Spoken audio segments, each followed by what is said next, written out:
Hello everyone, this is Grandmaster Ahmed, and in this episode 2 we're going to continue explaining Reti openings.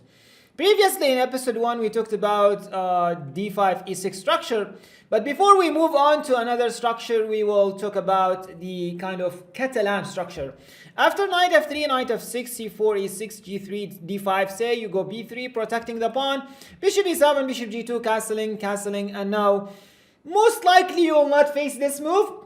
But from time to time you will be playing against a very solid opponent or a very passive one, say, and playing c6, this very solid waiting structure, hoping one day you will take c takes d5, e takes d5, opening the diagonal for the bishop, or going b6, bishop b7, knight d7, and later on strike in the center with c5.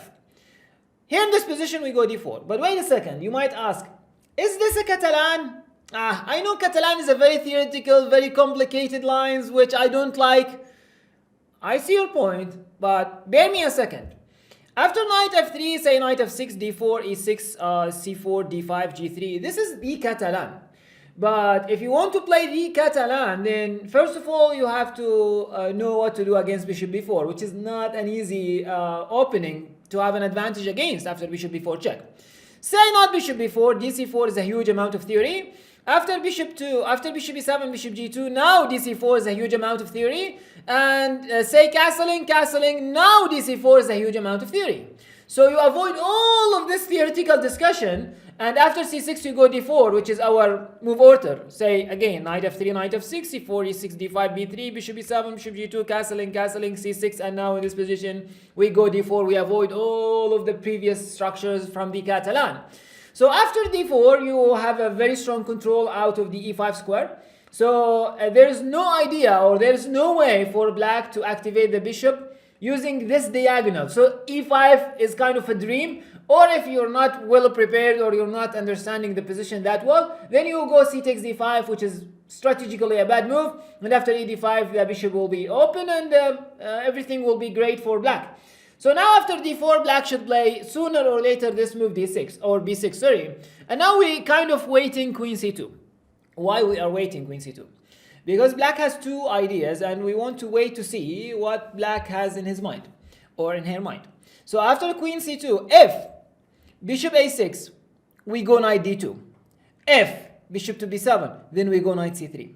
The point is, the bishop from a6 will make some pressure here against the c4 pawn, so we need to wait first.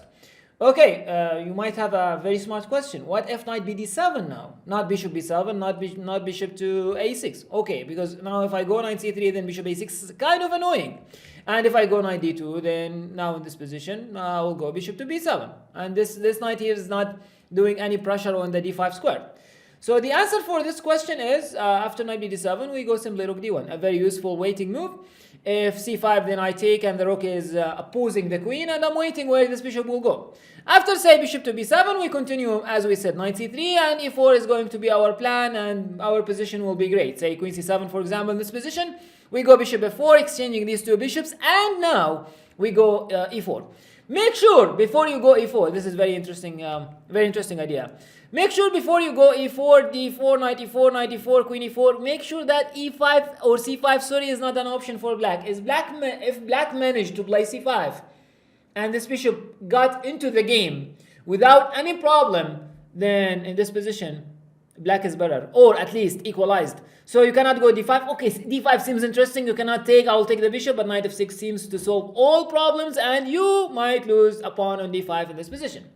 That's why, my friend, here, back, we go bishop f4 first, kind of provoking bishop d6, and after take, now we go e4.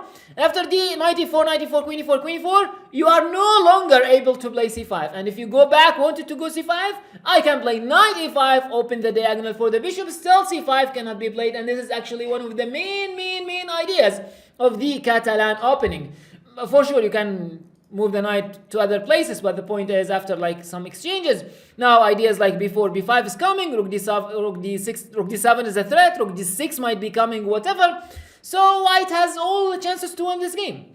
That's why in this position, after b6, queen c2, if knight bd7, we go rook d1, and probably we will go rook d1 anyways. So after queen c2, if bishop b7, we go knight bd2, and if bishop to a6, in this position, oh sorry, if bishop to b7 we go knight c3, and if bishop a6 we go knight b to d2 in order to support the pawn. The move order here is bishop to b2, but it doesn't matter that much. Knight b7, knight b d2, and makes sense to play rook c8, opposing the queen and hoping to play c5 one day.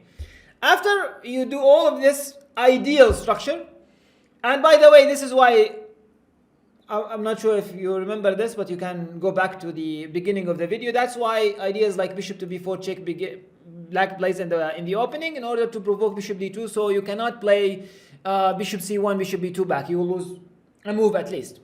So after rook c8, you strike in the center with this move e4. And again, as we said, if e4 coming, this bishop cannot be working on the diagonal. So take. For example, now in this position, you need to make sure that c5 and the bishop cannot get into the game. You might ask, but wait a second, you talked about c5. I didn't.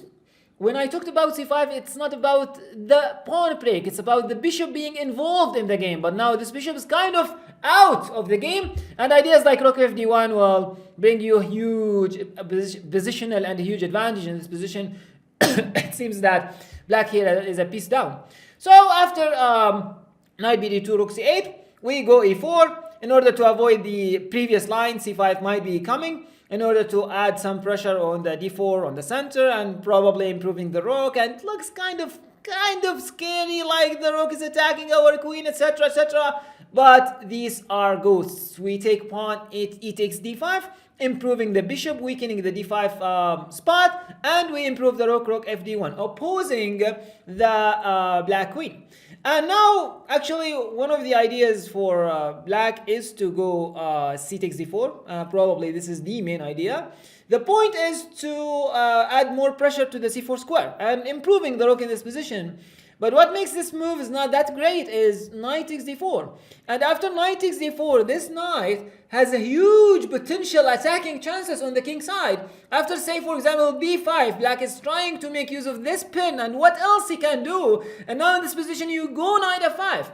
After knight f5, with the cooperation with this bishop from b2, you are attacking on g7, you are attacking on e7, the bishop attacking on d5, the rook has a great potential annoying chances on the d file against the queen and the knight. So this position, practically, I can say is just lost for black. But where's the mistake? You don't know where's the mistake. Probably the mistake black has done in this opening is playing too passive in the opening and then have a position practically lost. After b takes c4, b takes c4, d takes c4, and he said, okay, fine, I am at least a pawn up, if knight e7, queen e7, I am okay, but black will not be okay after this great move, knight e4. After knight e4, everything is under fire. Knight takes f6 is kind of a threat. If you take, then there's some stuff here on g7. Probably queen takes works. Maybe bishop takes e4, adding more wood to the fire, threatening knight takes, and bishop takes h7, and all of this for one pawn. And don't forget that there's a pin here that you're going to be using, and I do feel that the attack on g7 will be decisive in this position. So I hope you find this useful. I hope you learn something out of this opening. Make sure to watch the previous structure, which is d5, e6, and make sure to subscribe to the channel in order to discuss further structure in this nice opening, Reti opening. And write me in the comments ideas that to make this improved. I thought about adding more models games, but I don't want to make the video kind of 15 or 20 minutes. I try to make it as less as possible, 8 minutes, 10 minutes, and just not to lose your focus during the game. So write me your ideas in the comments. Thanks for watching and see you soon.